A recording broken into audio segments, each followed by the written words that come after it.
Episode 210, Hukuman dari Ivana. Fajri segera mengejar Ivana yang sudah lebih dulu turun ke bawah. Ia juga menelpon bawahannya agar bisa mengawasi pergerakan Ivana. Fajri sangat mengerutuki perbuatannya kali ini. Dasar bego, kenapa bisa kecolongan seperti itu? Gila. Tuhan, jangan sampai bunda tahu, ucap Fajri frustasi sambil memukul setir mobilnya. Fajri terus mengikuti pergerakan Ivana yang entah pergi dengan siapa. Teriak Fajri lagi. Ivana membawanya berkeliling mengitari kota dan berhenti di salah satu kafe yang berada jauh dari rumah mereka. Ia segera turun dari mobil dan melihat Ivana yang tengah duduk melamun di salah satu kursi yang ada di Rockford. Kafe itu tampak kosong dan hanya ada dirinya di sana. Fajri berpikir jika Ivana memesan satu kafe untuk malam ini. Fajri memperhatikan Ivana yang tengah terisak sambil menutup wajah cantiknya.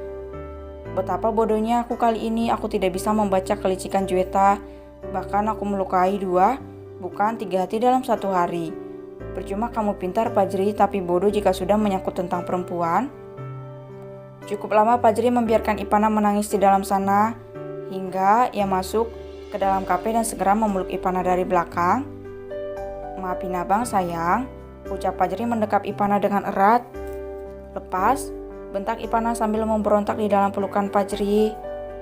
Enggak, sampai dede maafin abang, ucap Fajri berusaha untuk menenangkan Ivana. Pergilah, kenapa abang?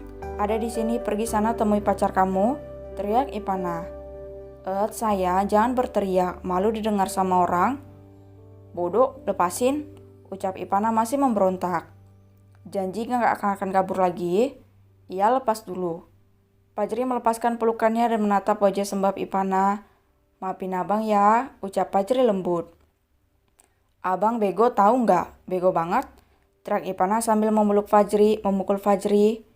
Buk, plak. Aduh, sakit sayang, ucap Fajri menahan tangan Ivana. Lepas, bentak Ivana sambil mengempaskan tangannya dari Fajri. Demi perempuan murahan itu, abang sudah membuat 3 hati kecewa. Apa abang tahu? Ucap Ivana kesal. Iya abang tahu, abang emang bodoh, abang gak bisa membaca bonus gue. Jangan sebut nama laknat itu, teriak Ivana. Baiklah, jangan bentak abang seperti itu sayang. Sedih hati abang jadinya. Biarin, biar abang sadar kalau yang abang lakukan itu salah.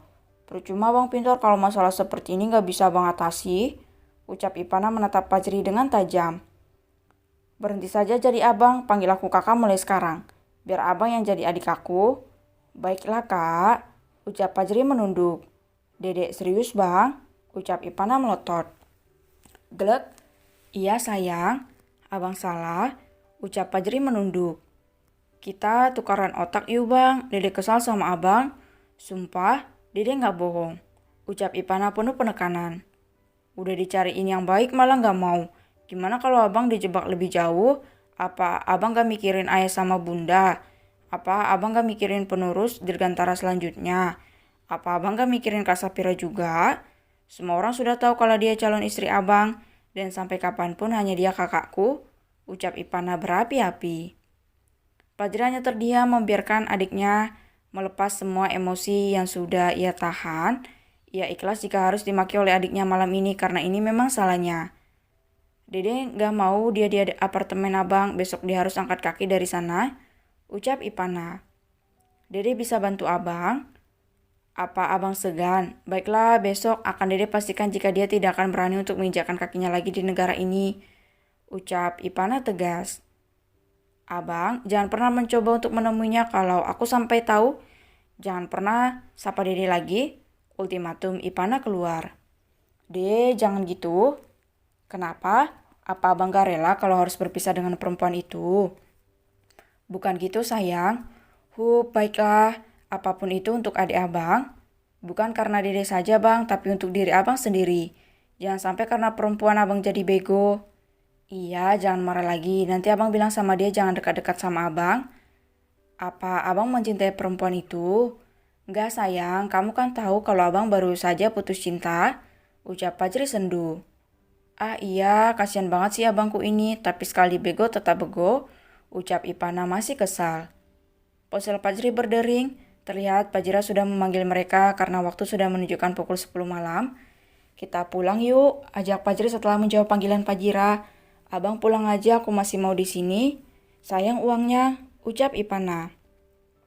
Ayolah sayang, nanti bunda khawatir, bujuk Fajri. Sekarang baru abang pikirkan perasaan bunda, tadi abang kemana saja? Delik Ipana dan membuat Fajri terdiam. Ia memilih bangkit dan berjalan keluar kafe dan menunggu Ipana di dalam mobil. Sementara gadis cantik itu termagu melihat kepergian Fajri. Apa aku keterlaluan? Abang memang salah, tapi semua ini bukan hanya salah abang. Hanya saja kenapa abang dengan mudahnya bau berciuman dengan perempuan itu? Batin Ivana.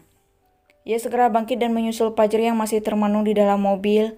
Kita pulang bang, ucap Ivana menutup pintu. Iya.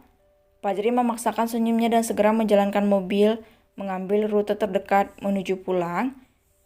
Kita berhenti di warung tempat orang menjual kembang, ucap Ipana. Kembang untuk apa sayang? Tanya Fajri mengernyit. Mau beli kembang 7 rupa buat mandiin abang, Dede gak mau bekas perempuan itu. Nenek menempel di kulit abang, ucap Ipana mendelik. Dek, sudah bang, bukan hanya abang yang bisa melarang dan menyingkirkan laki-laki yang bersikap kurang ajar kepada Dede, tapi Dede juga berhak atas abang, ucap Ipana tegas. Baiklah, tak jauh dari sana mereka melihat warung yang menjual perlengkapan bunga-bunga seperti itu. Bu, bunga 7 rupanya ada? Tanya Ipana. Ada dek, mau beli berapa? Berapa satu bungkusnya bu? 5.000 dek, saya minta 10 bungkus bu. Untuk apa sebanyak itu? Sepertinya gak sampai kalau 10 bungkus. Untuk ngusir roh halus bu. Berapa ada aja? Ibu itu segera membungkus 8 bungkus bunga 7 rupa itu. Ipana segera mengeluarkan uang 100.000 dari dompetnya. Kembalinya ambil aja bu, terima kasih. Ucap Ipana langsung masuk ke dalam mobil.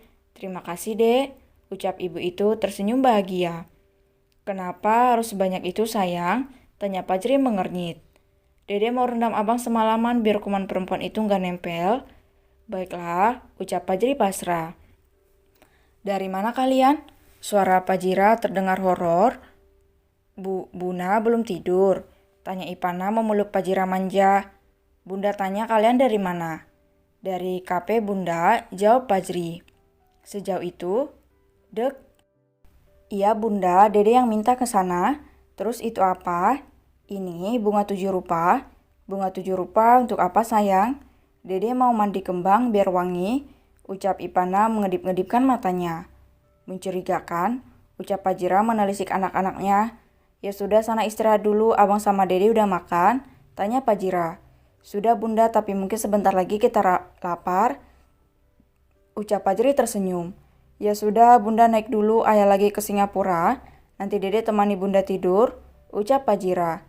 Iya bunda, Dede naik ke atas dulu mau bersih-bersih, ucap Ipana mengecup pipi ibundanya. Abang juga bunda, ucap Fajri mengecup kening Fajira.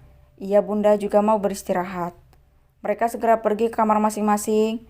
Fajri dan Ipana bernapas lega karena Fajira tidak curiga terhadap tingkah mereka. Ipana segera keluar dan menuju kamar Fajri yang ada di sebelah kamarnya. Bang, ayo mandi, ucap Ipana menarik Fajri ke dalam kamar mandi. Ia pasrah mengikuti apa yang tengah dilakukan oleh Ipana. Gadis itu segera mengisi air di dalam bathtub dan menaburkan 5 bungkus bunga, beberapa tetes aromaterapi dan lainnya. Sayang, kamu yakin? Ucap Fajri tidak percaya. Sudah, yang penting kuman-kuman perempuan itu hilang. Baju ini juga nanti Dede bakar atau Dede kasih sama orang lain, ucap Ipana mendelik. Udah sana masuk, ucap Ipana. Fajri yang masih menggunakan pakaian lengkap menceburkan diri ke dalam bathtub itu.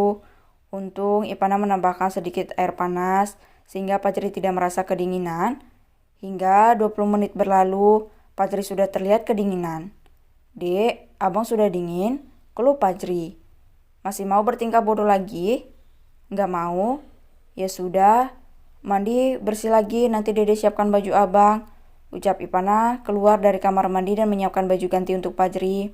Setelah itu ia segera keluar dan membersihkan diri, lalu bergegas pergi ke kamar Fajira dan beristirahat.